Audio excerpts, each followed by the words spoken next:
Evening, everyone. Welcome back to the Evermore YouTube channel. It's your post-match reaction with Chris and Mark just after Newcastle United have finished phase one, Mark. Phase one of the ultimate challenge of getting to the Carabao Cup final with a 1-0 victory down at St Mary's. It was a little bit touch and go, mate. A little bit touch and go at times. Many chances not taken, but we're going to get stuck right into it in a minute. Just before we do, a little bit of a reminder and housekeeping. If you haven't already, please click the like and subscribe button. We'd love you to come and join us. We've got loads of room for you guys here on Evermore. We're about 2,404, I think, subscribers now. So we've gone over the 2-4 mark, which is awesome.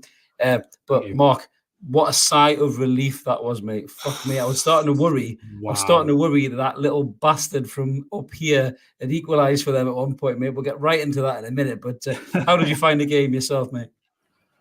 Frustrating. I think a lot of it, you look at the chances missed, but like you take one, brilliantly created by Isak, Unbelievable. and the difference in the end, because he came on and just gave that little bit of impetus up front that just Wilson lacked. But I think both sort of changes, the change with Maxi as well made a significant difference as well. I thought he looked good. But yeah, chance after chance after chance going begging, and you just thought, oh God, here we go. And when Southampton started to get back into the game, you thought this could go wrong.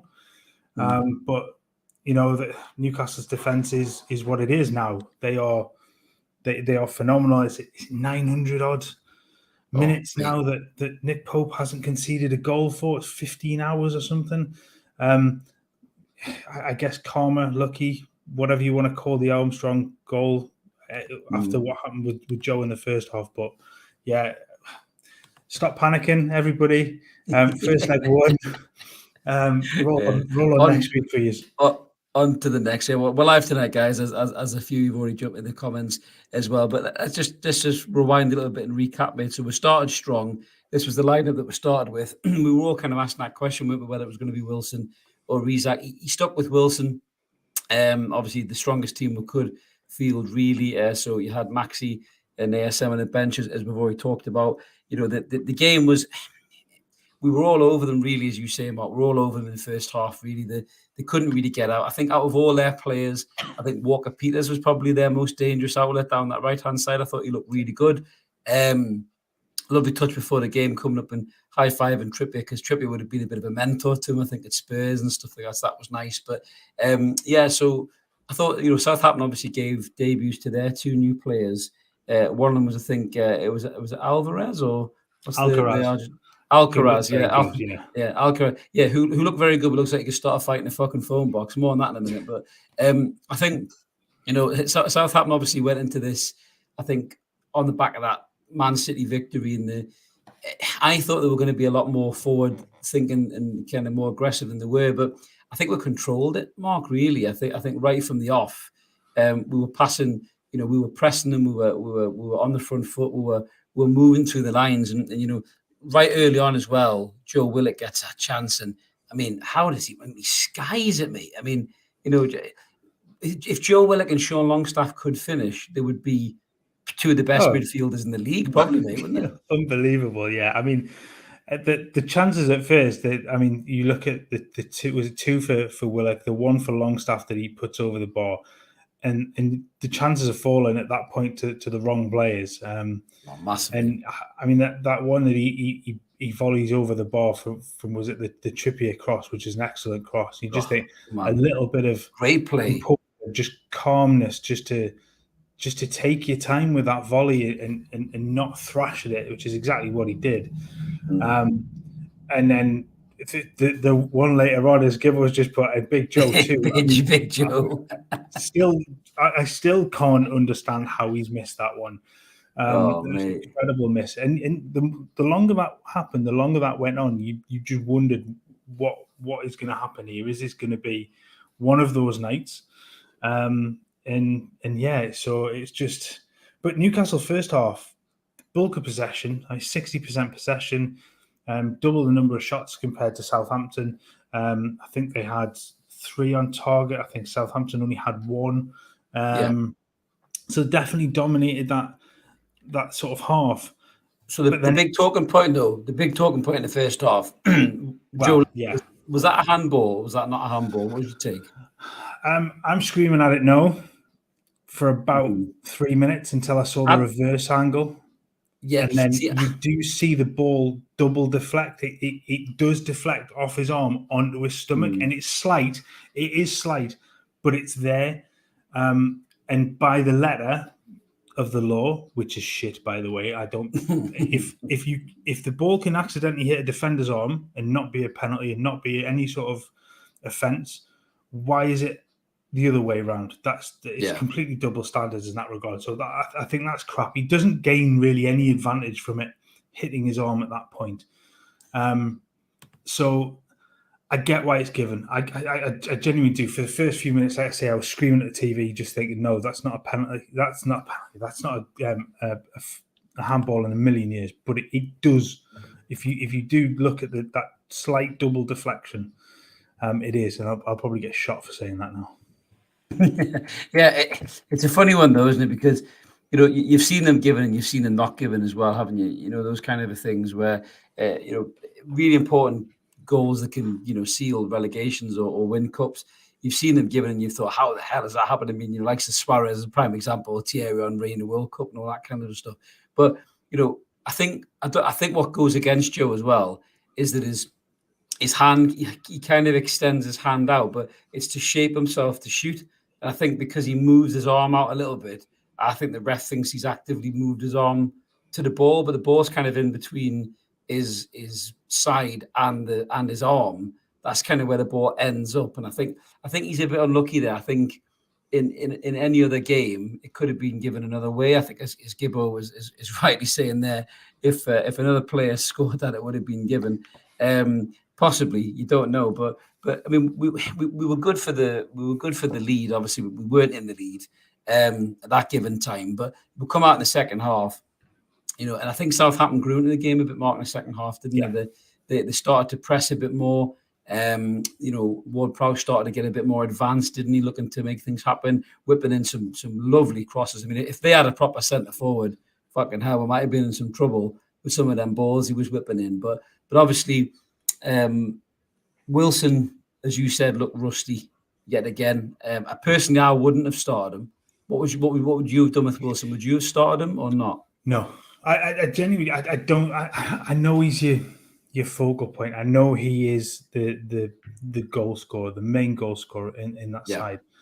But he is on a poor run. He looks.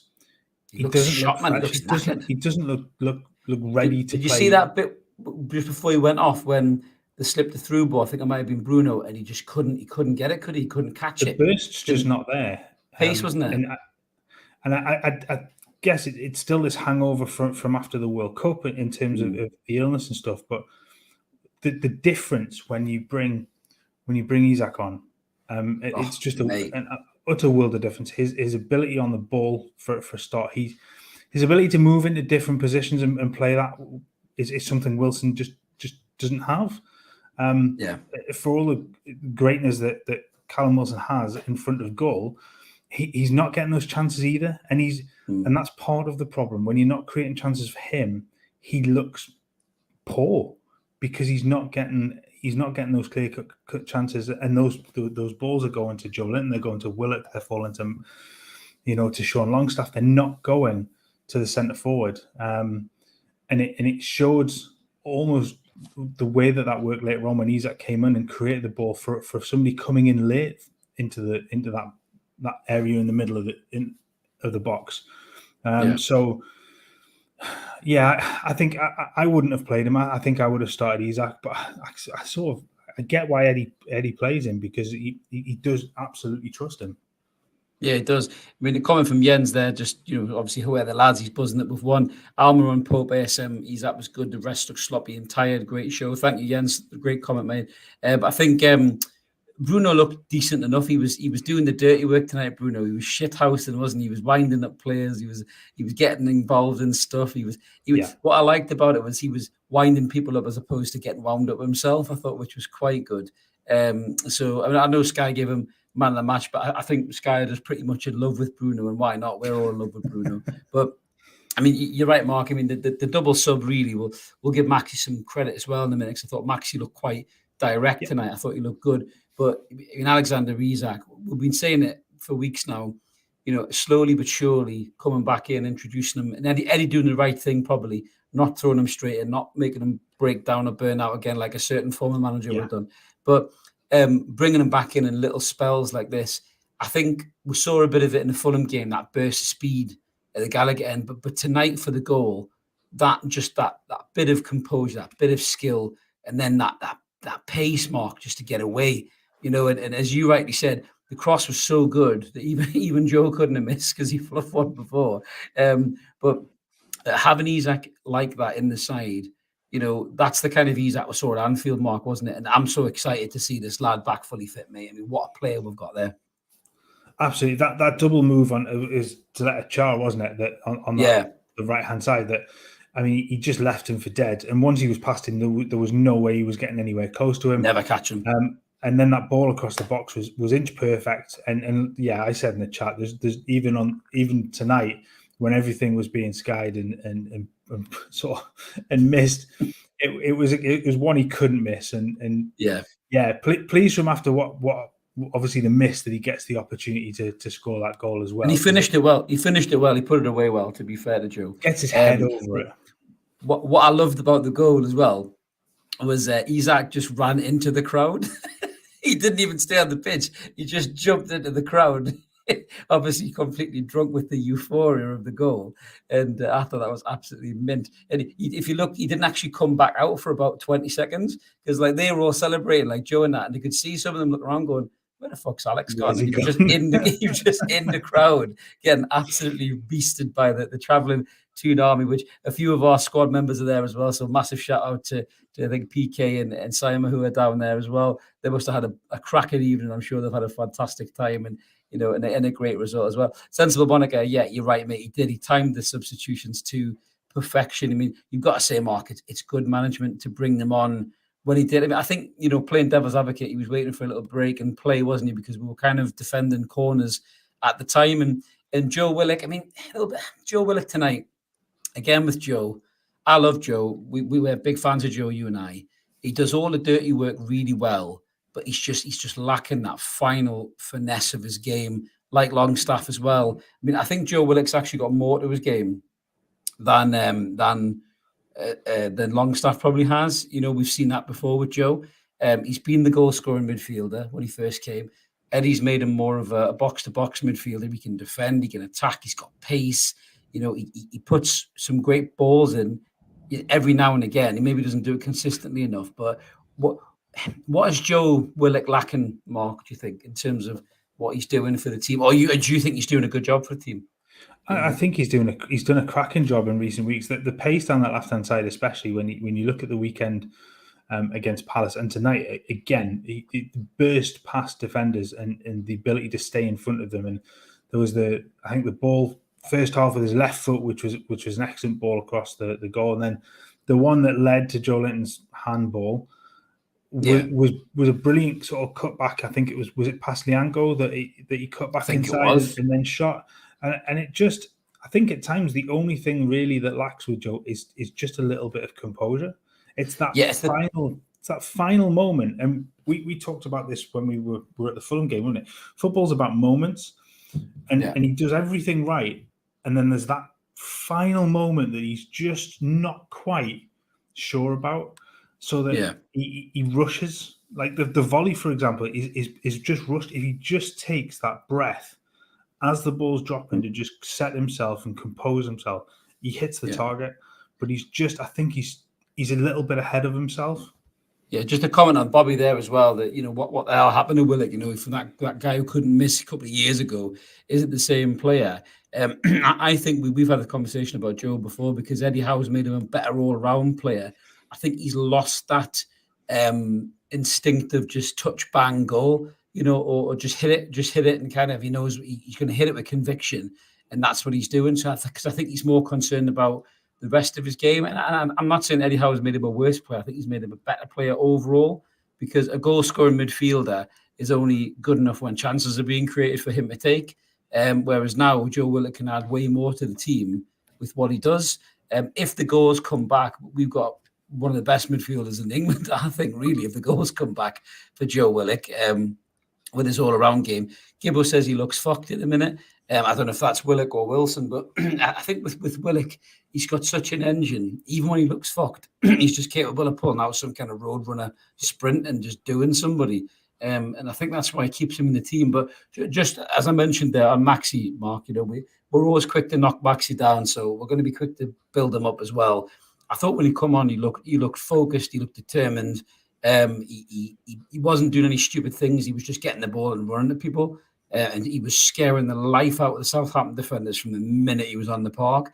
He gets obviously, I think he gets fouled, doesn't he, for the red card from the Southampton player, which was his second yellow, which was it Caleta? Is it Caleta car? Caleta car, which obviously led to one of the best moments of the game, and probably the best thing Jacob Murphy will ever do in his Newcastle career, which was a sarcastic wave to the player who was going off. That image does not do it justice. The video is so much better. I wish we could have hooked the video in. Yeah, the video is superb. Yeah, it's up on Twitter if anybody hasn't seen it. But but fair play, Jacob Murphy, brilliant job. But Bruno was getting in the guy's head. He was winding him up. Who was the other Southampton player? Was it Lianco? He was, pushing Bruno when he was on the floor and stuff like that. He was getting right wound up by him. And I think, what I love about Bruno in those moments when he's calm and he's just swaggering around chewing his chewing gum, just staring at them and just giving them the eye, and it's great to have a player that can do both, isn't it? He can do the quality, he can do the skill. I must admit with Bruno tonight, Mark, I don't know if you agree with us, I thought his passing was off tonight. I thought a lot of his passes was wayward. I thought he was trying to hook that long ball over, and he probably got it wrong more than he got it right, I think, tonight. But he did do the dirty work well. He held the ball well. He carried it forward. He won free kicks. He wound them up. And that's the other side of Bruno's game. Yeah, we talked about this at half-time, and I think the first half, as much as Newcastle dominated possession, Bruno was wasteful with the ball. I think he was at 73% passing accuracy, which for him it's about 10% lower than his season average. Now he upped that in the second half a bit, but he finished with 75%.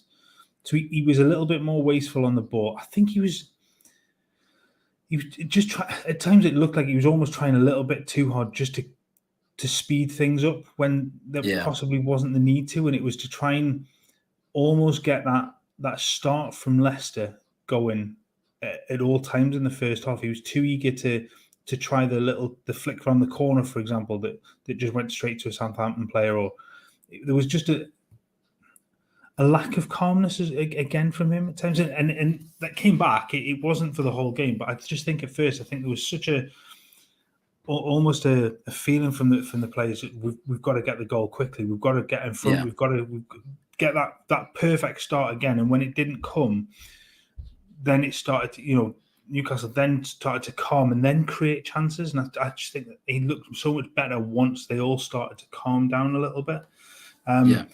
But you're right. He did a lot of dirty work tonight. He did a lot of winding up. He did a lot of getting in players' faces without crossing the line. Where we saw a few weeks ago where he sort of did cross. Was it against Leeds where he properly gets in the goalkeeper's face and stuff like that? But he did it well tonight. He wound them up. He probably causes. There's I think all four of the back four that started tonight all got yellow cards. And they've probably all been wound up by him at some point to cross the line into making those fouls. So it's he's done an excellent job. Yeah, he was star man tonight in that regard, because I think Southampton targeted him as our main man. Stop him playing, you stop Newcastle playing. But Bruno seems to thrive off that. He loves people giving him a bit of needle. He's not your typical Brazilian like that. He's almost like he could be from Barnsley the way he loves that. You know what I mean? He's like, well, fucking bring it on. I love a bit of needle. Just Jan saying in the comments there, Joe Litton back in the middle, Isak and Maxi start. Must start. Absolutely, I couldn't disagree with that. I think those two definitely showed tonight that they should be starting maybe the second leg as well. Get us right in front in that game at home. Vincent's just saying, tune. No more needs to be said, mate. Well said.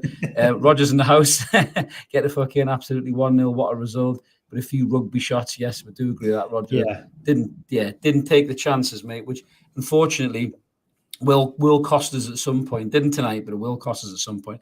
The new monkey's just saying, but Newcastle have spent 200 million. Newcastle time wasters. Newcastle just sit and defend. We already beaten Southampton. Eddie's mags on march on to Wembley. Tell me more. Well said, mate.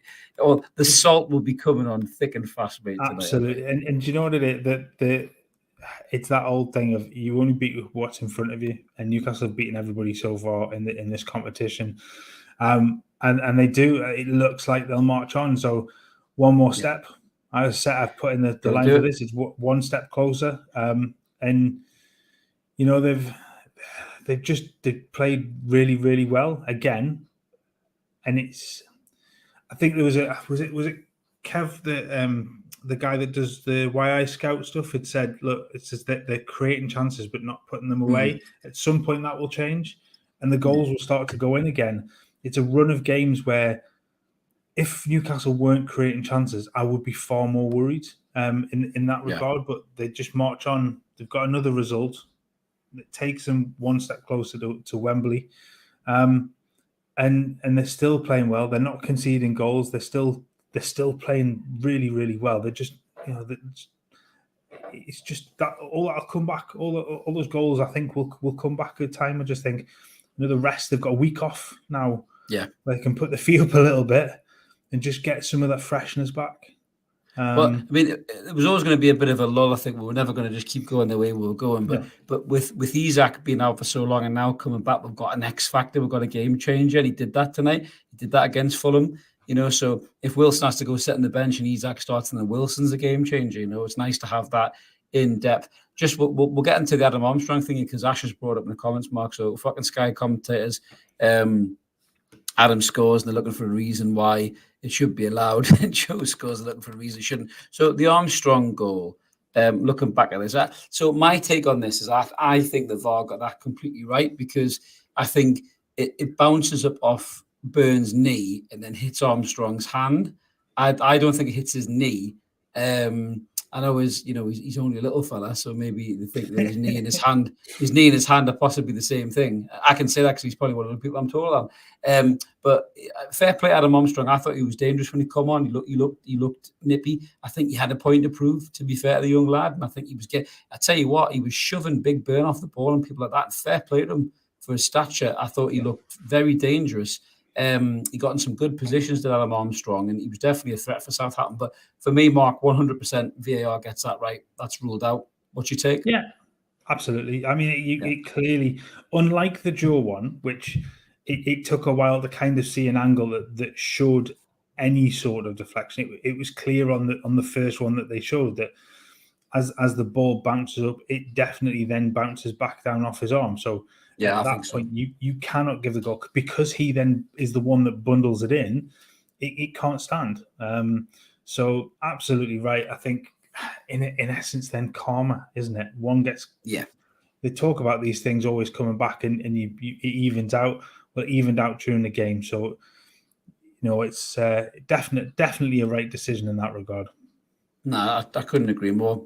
BT's in the house. Good to see you, BT. Oh, my mate Lee Cave is in there. So do you think teams have learned our patterns that Eddie's created at the beginning of the season? It was magic. Maybe need to change it up a little bit. We were talking about this on, I think it was either What's Going On, wasn't it, Mark, the other night, that, I think we're still a very effective team, Lee, as well. But I think people have started to figure out what we're all about. And so they're coming and they're setting up low blocks, Mark, aren't they? They're trying to negate our play. We're trying to press people high. They're not coming too far out of their own box, so they're dragging us out and stuff like that, So we are getting a little bit of that going on. But I think with the likes of the depth we have now with St. Maximin and Isak, they're so unpredictable, the two of them. Very different players, but equally unpredictable and dangerous. Like, look at Isak tonight. That defender's got no idea he's going to check back and just put the burners on like that. He's got no idea he's going to do that. We didn't know he was going to do that. We weren't sure if he was going to drop back deep and pass it back to midfield, a bit like Callum Wilson would do, but Isak's got a total different plan. Maxi's got a different plan. So I think having those two back now, to answer your question, Lee, gives us a different dynamic and allows us to maybe play differently. I think you're right, Mark. Eddie Howe has to trust his 11. And I think I still think the defensive discipline plays into the manager's mind when he picks teams, mate. Do you think that's accurate? I think it's been solid. Now it's not giving anything away. On the subject of whether teams have worked it out, they may have done. In the last 3 games, Newcastle have created 51 opportunities to shoot. They have 51 shots, I think it, and then something like 8 big chances. So they may have worked them out a little bit, but Newcastle are still finding ways to create chances. Yeah. Now they might not be as clear cut as they maybe have been, but they're still creating those opportunities, and we've seen over the last couple of games where these are chances that really should get put away. I mean, if you go back to the Palace game, that should be a win. The Joe Linton header against Arsenal, Fulham, there were a number of chances there. Obviously, before the goal that you look at and think Newcastle should do better. Certainly tonight, it could have been 3 or 4 if they just find their shooting boots again. Yeah. But I'm not, like I said, I'm not. I'd be concerned if they were shut down completely going forward, but they're not. They are still creating chances. They're creating good chances, if not brilliant ones, and they're ones certainly that they should be scoring from more often than not. So I think that will come back. Like I said, I just think it's a case of just a bit of dryness in front of goal rather than anything else. But they're still getting results, and they're not. The key then is not losing games when that happens. Yeah, I mean, John's kind of in the same frame of mind as you, but you say that Joe Linton miss was typical of the team of the last 4 or 5 weeks wasteful. We should really push the battle for Maddison. We should spend all of our cash on him. Gordon can stay put for me. I mean, the Anthony Gordon story seems to be getting stronger and stronger, doesn't it? You know, trusted journalists saying that we're in talks with him now, and people are saying that he prefers a move to us than he does to Chelsea. Some people are saying that the deal could even be wrapped up before the return leg at St James's. So, I mean, the Gordon one sounds like it's going to carry a bit of weight, mate, without getting too much into it. Obviously, if he's good enough for Eddie Howe, well, then we have to trust Eddie Howe's judgment that he thinks there's a player in there that he can work with. Does he add to the squad, Mark? Does he add to the side? Does he get in the starting 11, in your opinion, Anthony Gordon, at the minute? There's an argument over starting 11 given what's going on at the moment. I don't think he certainly doesn't walk straight into the side. He definitely improves the squad. I mean, if you look at the options between Newcastle and Chelsea, I mean, Chelsea are a basket case at the moment. Yeah. Where does he fit in there? Who does he play? He'd never get a game. He'd never get a game. Just signed an £88 million winger. So exactly. And when you've still got 73 different forward options at the club, where's he going to play? And he's not going to command a place. He wants football. He wants time on the pitch. He's going to get that at Everton. If Everton have to cash in on him, the ideal opportunity will then be to go somewhere like Newcastle, where, look, he's not going to be an instant starter, but I think will force his way in. He's got quality, and he will improve the squad. And he's rapid, he's rapid. People don't realise he actually is really, really quick. So if you look tonight with Miggy, Miggy's obviously got a pace to get in behind. There could be games where we could play Gordon one side, Miggy the other, and just absolutely rip people to pieces with pace. So that's something to be excited about. I do agree with the new monkey. We do look a bit knackered, so I think that we do have to have a bit more depth in the squad. That's what I want to see. Funky Pigeon is just saying about Murphy waving. Absolutely, mate. It was superb. BT, the short passes weren't great tonight. Trippier medium range passes were short, missed some chances. Should have been at least 3-0. I couldn't agree more. I mean, Trips, this corner thing for me is doing my head in. I commented on somebody else's podcast and somebody accused me of being Steve Bruce because I said, I don't like these short, stupid corners. Yeah, I know, very harsh, isn't it? I mean, I was eating a doner kebab at the time, so possibly that might have been the reason why. But I don't like these short corners. You've got one of the best crosses of the ball in the league, and I just don't understand. We've got 6'7", 6'8" centre halves. Yes, one of them's got a head like a 50p piece, but I don't understand why we're not whipping the ball in.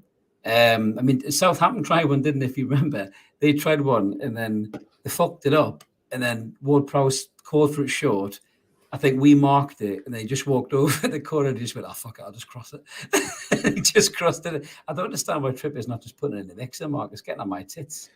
I think it's wanting to mix things up with it, but when you've got the height in the box, I know this is it. If you mix it up, then fine. But if it's becoming every corner, you're looking for different angle to put it in the box, but it's not worked recently, and I just think.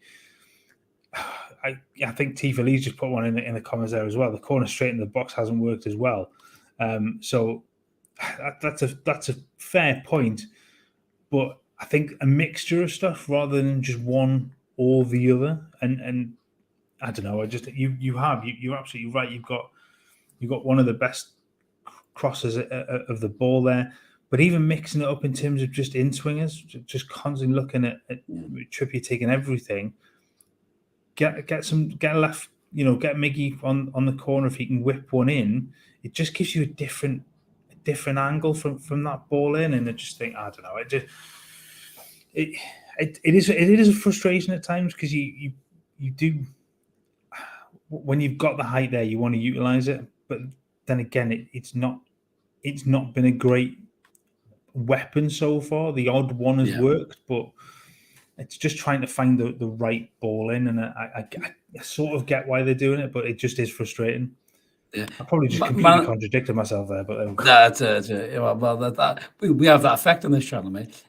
So before you pick your man of the match, just Bobby saying that Nick Pope, by the way, what a keeper, saved us 2 or 3 times again. I couldn't agree more. I did love his Harold Schumacher impression as well, where he comes out and cleans out Gineppo. But that's not a foul. That is not a foul. Not at all. Right off referee. What's he meant to do?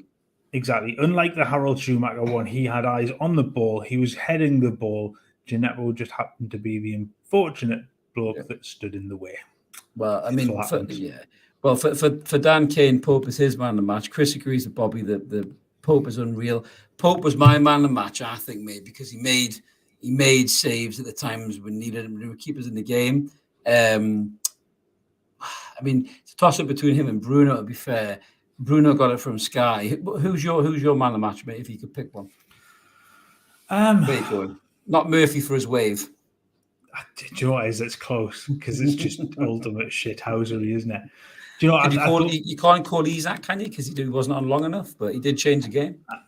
23 minutes enough to win man of the match. He does change the game. He is the impetus that creates the goal. So possibly, I do think Pope was so alert to stuff tonight, and the save in the first half. I mean, at first it looked like, what on earth are you doing? Yeah. But when you watch the ball in the replay, the ball moves so much late, and it moves back away from where he's heading. It's such a good save to get something behind it and stop that ball then deflecting, into the goal, wherever. But it's just such a well done bit of goalkeeping. I think probably between the two, I think Bruno's driving force in that midfield. I think he was. I get frustrated sometimes because I think sometimes he's a little too deep. I think his average possession today was just a little bit deeper. But that's kind of what Roger's saying there as well. I think that when a defensive midfielder with attacking ideas shows to me what's missing a defensive midfielder or Maddison. Get the best out of Bruno. So yeah, I think if you've got one or the other, it frees him to concentrate on one. And I think he's trying to play 2 positions. He is. Yeah, he's drifting from one to the other, isn't he? In defence, he's defensive midfielder. In attack, he's attacking midfielder. But I mean, can Bruno play as an attacking midfielder? Yes, he can. So you'd have to look around and say, can you get a really good defensive midfielder and play them there? That's the question you got to ask yourself. Or if Maddison's available, do you just drop Bruno back and make that his position? So you have to admit that, and you have to see what you're going to do with it. But if you had Maddison, Bruno, and Joe Litton in that midfield, the way they could just move around and be dangerous any given time, the 3 of them. But the worrying thing is Joe wouldn't sit and he would go, and then he would leave gaps at the back, so Bruno would have to sit, wouldn't he? So it's a tricky conundrum. I guess you've sort of got that risk now, although you've got Longstaff who's not. He's not going to get forward at every opportunity, although he does get forward an awful lot, to be fair to him. He just lacks that quality at that end. It's the composure. He just, like you say, he panics, man. Same as Willock. They get nosebleeds. They go like, nosebleeds, and goes over the ball. Just somebody has to sit Sean Longstaff down and say, don't lean back. If you're coming on to strike the ball, you've got to get your head over the ball. Yeah. Because every time he hits it, and he's just at that point of just leaning back, he just gets his body shape wrong, and it's going to go one way. Do you know who'd be really good to get into training just to go one-to-one with Sean Longstaff, right? And he is free now because he's been sacked. Frank Lampard. Fucking get Frank Lampard up with training. Just let him spend an afternoon with Longstaff, just as an attacking midfielder. Forget about how shit he is as a manager. If anyone can show Sean Longstaff how to arrive in the box and score a goal, it's Frank Lampard. Ash is saying Murphy or Gordon. Gordon for me, Mark. I don't know about you. Gordon for me. I think he's got more quality. Absolutely. Yeah, I think absolutely. Murphy will do you very well in terms of coming on like that at the end of games. He's going to work. He's going to graft. He's going to close down and do all the hard work. Gordon can do that too. As we put in the stats for him when we did the rumor has it, or when you did the rumor has it, that it's his defensive stats are very, very good. He does do the closing down. He does get in tackles. He tracks back. Yeah. Exactly. So, but he gives you far more quality going forward. Jacob Murphy just doesn't give you any quality in that final third. No, because he's got no brain. I mean, Dancing Gordon's one of those players you love to hate when you're against him, but you'd love to have him in your squad. It's very much like Craig Bellamy, isn't it? I know Lee was referring to that. Craig Bellamy, Joey Barton, guys like that. Scott Brown. It's like players that people hate, but when they're in your squad, you absolutely adore them. And imagine Gordon comes and signs for us and he gets somebody sent off, just by being a little shithouse. We'll love him to death for that. We win that game 1-0, and their best player got a red card because Gordon wound them up. We'll be lauding them for weeks and weeks on end, So you'll come up with some snappy title and thumbnail. I'll say some funny one-liner about it, and we'll all enjoy it. So. Look, Robbie Savage was the ultimate of that, wasn't he? Yeah. He was horrendous. You absolutely hated him. But if he was playing for your side, you'd love him doing that because he just spent the entire 90 minutes winding people up, getting stuck in, kicking them when he could. And that was his game. And he was a horrible, horrible player to be in a team that against who your team's playing. But playing in a team that your team is playing against. Jesus Christ. Struggling with words tonight. But you want that. You want that it's that shithouseness, isn't it? It's that player that's going to do all that horribleness in the game and just be there to just annoy the crap out of the opposition. That's William's not convinced, though. That's fair play, William. I can understand that. He is one of them players that divides opinion. Peter's saying, crack result. He just got in from work. Absolutely. Say hi to Shower for us, Peter. Haven't forgot that one, mate. We've got, what else we've got here? So Bobby's saying we missed Target on set pieces options with both feet. I do agree with that. That's something that Target could give us a little bit of variety as well. Bobby's also saying, Harold Schumacher, wow, showing your age, mate. Absolutely. In my defense to that, I'm not old enough to remember having seen that live. That is just ones that I've seen when I've he's just got a filter on his camera. Bobby is. He's fucking ancient, mate. Don't worry about it. Peter's saying, Chelsea trying to. I'm not surprised Chelsea trying to hijack the deal. Honestly, Chelsea trying to buy my cat. That's how much money they're throwing around, mate. Honestly, they can't buy Mark's cat. It's too lively for them. It runs around too much. He's asleep. Shh. Oh my God. Don't poke the beast. T for Lee is saying, can the pitch being shocking be a valid reason for bad pass? Yeah, it's a fair. The pitch was poor. It was poor, to be fair. And that might very well be the case as well. What's this? Yeah, Lee saying that Bruno helped out when Byrne got skinned. Yeah, Bruno's great for that. He does come back and put those tackles in as well, doesn't he, to be fair? So I'll tell you one thing I did spot tonight. Sven Botman made a mistake. I haven't seen that this season. He fell over. Yeah. He slipped. That was it. But he recovered so quickly, you barely noticed it. I think he turned around to Shaw at one point. If he was mic'd up, you would have heard him saying, fucking boring this. I'm just going to fall over and make it a bit more difficult for myself, Fabian, because it's getting too easy, this, I want a challenge. And Fabian said, yeah, go on. I fall over all the time, mate. It's great fun. That's basically what he said. Because that's what Fabian Shaw does. He falls over all the time. Randall's saying when Isak playing up front, Bruno can drop back a little bit. Isak plays deeper. True, because he's got that electric burst of speed. I think what Isak does, even in the short little time we've seen him, he comes deep, he'll pull a centre half out, then he'll spin him, won't he? And then they won't get him. That's what he does, and it's brilliant to see. We'll see way more of that, I think. The fitter he gets. Mark's choking on his own ambition there. William is saying that Moises Caicedo, yeah, you're right, mate. He'd be a great signing for us just to sit in that holding position. He reminds me a bit of a young Kante, Mark. There's Caicedo from Brighton. I think he'd be a great player for us, but he cost you. Is he not signed for Chelsea yet? Because I'm sure they were going to sign him as well. They signed everybody, mate. They signed everybody to be fair, though. So yeah, Murphy does the birdie song. I like that one. When the players get sent off now, yeah. There's got to be a chant at the often for Jacob Murphy, give him a wave or something like that. That's got to be the new chant coming up, I would say. So what else have we got here? yeah, Gibbo and Joey Barton. Absolutely, mate. That's who Gordon reminds me of, 100%. Joey Barton. No doubt about that. Got a comment there from this Iron Man. Is it Banseda? You need to sign Maddison. Don't disagree, mate. I think Maddison is brilliant. Peter agrees as well. So I suppose just on the signings mark there before we go off, we're buzzing with, we're kind of achieved the first half of the semi-final. We'll go back to St James's with a 1-0 victory. That's a great position to be in. I think we should take these lot apart at St James's Park in front of that crowd, in front of the flags and the chance to be in a final the first time since the 70s. Do you think by the time that game kicks off that we've added to the squad? And if so, will it be 2 or 3 quality players? I mean, the rumours are obviously Gordon. I still think there's talk about Ziyech as well, possibly on a loan with an option to buy in the summer. So what do you think? What's your gut feeling?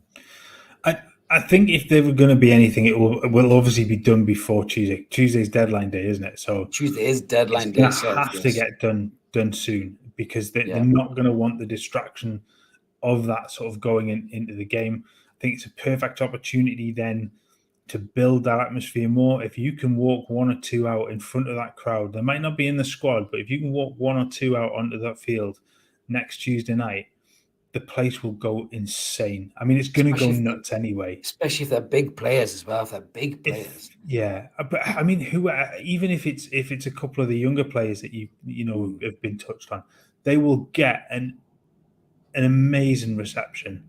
The roof lit. I mean, yeah, it's a cliche, but the roof will come off. It's just that it's a shame. We're not going to be there next week. But that atmosphere will be incredible anyway. So I think, like I say, if you're going to bring 1 or 2 in, I don't think it's going to be many. You're not suddenly going to bring in 3. I think it's probably going to be a couple at the most. But if you can bring 1 or 2 that this week, it's got to be done now early, sort of Thursday, Friday, probably. If you can get them over the line by then, remove the distraction going into next week. Get everybody settled, get them in, get them with the squad over the weekend, and then just lift off next week. Yeah, I do agree. Yeah, I heard that as well, Gibbo, that we'd apparently bid for Zaniolo from Roma, apparently as well. So, yeah, very interesting. Maggot is saying that Isak and Maxi got to play Willock isn't good enough. I think what we've seen with Maxi and Isak, and even when Isak set up the goal and Maxi was one of the first ones to go over with a massive beaming smile on his face. I think those two have got a point to prove to get in this side, stay in this side. And you could see when Wilson come off, he looked a bit disappointed. I think for more than one reason, Wilson was disappointed because he was poor the night, but also he knows that this lad is snapping at his heels. He sees him day in and day out in training. He probably thinks, fucking hell, this kid's going to have my spot here if I don't pull my shit together. And I think it's going to happen. I think that I'd be stunned, Mark, if Isak doesn't start the next game. As Maggot says there, we can't really carry players. Maxi and Isak look to be on the same wavelength. There does seem to be a nice little bit of synergy going on between them, doesn't it, with the movement and the pace. I think Isak suits Maxi a little bit more in terms of his overall movement and his ability to move around the pitch and create space more for Maxi to then move into. Because if Maxi then starts to come through the middle, Isak's perfectly comfortable going sort of wide left, wide right to make that room. I'm in the back of my head. I'm starting to think: have we seen the back end of Callum Wilson's peak time now at Newcastle? Possibly. And like you don't want to, because I think he could be excellent, but I just haven't seen enough of him, and I think he could be. As controversial as it might sound, I think he could be one that is then sacrificed, in the summer potentially. Possibly someone like Vlahovic at Juventus, a different player altogether. I think be available. If you're going to go down that line, does he take a step back and sit on, sit as a, as an impact player from the bench? That might suit him and certainly give him a little bit more longevity at the club. He's a heck of a striker to bring on late in the game, a little bit like Isak came on tonight. If you give him 20, 30 minutes at the end of the game, he might be a lot better suited to that going forward. He's 30. He's carrying injury problems. He does. It just looks to be the wrong. He's heading in the wrong direction now, and I like I say, it's a shame because I actually love watching him. Yeah, I mean, I think to be fair, Wilson is a great striker, and I think the World Cup, as Dan saying there, he was going great for the World Cup. Then he's having a bad few weeks, and strikers are like that. Strikers can be off form and everything else. But I think there was no doubt when we signed Isak was the long-term replacement for Wilson, because everything you've just said there, Mark, 30 injuries, all that kind of stuff. Wilson almost surprised us by kicking into a new level of form where he was absolutely on fire and he couldn't stop scoring. He was right up there with Harry Kane. And you were thinking to yourself, you know what? You can't take him out of side because he's that good. If he'd been off form then, he possibly would have been riding the bench for the entire season if Isak hadn't got injured. So all these things worked in Wilson's favour. But going to the World Cup hasn't helped him. And the fitter Isak gets, the more chance I think Isak will have of starting. So Mark's saying that all you need to know about Isak versus Wilson, we could sell Isak tomorrow for 70 million quid. What would Wilson bring? Isak is better. I mean, Isak's younger as well, to be fair, Mark. So that's, it's. I get what you're saying, mate, but I still think that moving forward, I think that you're right, Mark, that Callum Wilson, if he stays at the club, and hopefully he will, Callum Wilson will play less and less games, and Isak will play more and more games. And then I think we'll build the side around him. Oliver's saying there, easier said than done, but I wish some of our players would just put the foot through the ball instead of leaning back and killing pigeons, which is exactly what you said before, Mark, isn't it? About the guys. So, I mean, the bird population is in threat at times when Newcastle, but it is like watching them play. Somebody put on Twitter before, what size goals do they train with? Because honestly, if they double the size of the goals, they'd score an absolute ton based on tonight. It's unbelievable how many just get put so far over the ball. Well, to be fair, I heard the last time Shearer saw Longstaff, he bought him a pint because he's killed all the pigeons near his statue and there's no shit over it now, so he's over the moon as Big Al, to be fair, because Sean's killed all the pigeon population by the Gallagher end. But yeah, I think to be fair, just pulling up Roger's comment, I've just seen that flashing. Is there a bit too much passy? I think you might be right, Roger. The one thing that frustrates me the most about our squad, and this has been going on for ages, because it's my biggest bugbear with John Joe Shelby. Nobody shoots from distance. Like John Joe Shelby had a raker of a strike on him, and you were like, why the fuck aren't you shooting 25, 30 yards out, John Joe? Test the keeper. If he spills it, it'll fall to one of the strikers and put it away. Or if he tips it over the bar, you'll get a corner. I still think we need to do more of that. And this is why I go back to that midfield position. If we got somebody like a Tielemans, and I know he's not been in great form, right? Tielemans is the kind of player that will take a strike from 25 yards. And Bruno doesn't do it enough. When he does do it, invariably goes in. He gets on target at least. But I think we need a player in midfield that can do that, Mark. Get the ball, get 25, 30 yards out from goal and think, fuck it, I'm going to have a shot.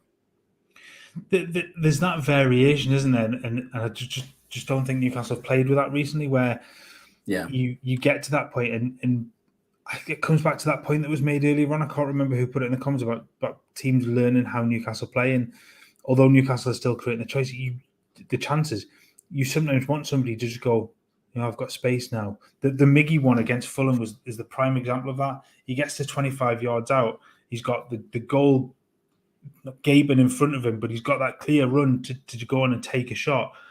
Yeah. And his instinct is to pass. And that's the opportunity to work that on your left foot and have a hit, change it up and give them something to think about. Because if you start to pepper the goal from distance and hit the target well, then those players start to come short to come block that shot, which then creates the space in behind for the likes of Wilson and everybody to get close to the goal. So then the pass is back on again. But I think there is a little bit too much of the same style of play, and just that little bit of have a hit. Just for God's sake, I think there was one tonight where Miggy cut across and he just hit it, and he took an extra touch, and then he was closed down at that point. If he'd whipped it first time, there was the opportunity for that to hit the target. Yeah, I mean, Dan saying there he likes Neves. Neves does shoot from distance. Bobby saying, do we really want players like Willock and Longstaff? It's time for the ball to come back down, though. Yeah, very, very true. But all I would say there, Bobby, is as long as you're not parked outside the ground, then yes, let them shoot as much as they want. Ash is saying that Elon Musk is suing Newcastle because our players keep knocking his satellites out of whack, which is probably about right the way they're shooting. Toon Leroy saying he still respects what Wilson's done previously. He thinks he's just going through a slight drought. Yeah, get back on track. All strikers do that, Leroy. That is a great shout.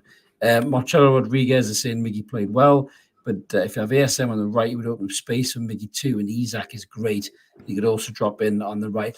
I think tonight there was a moment where Wilson went off, and Eddie Howe kind of went, hey, don't worry about it, kind of tapped them in that.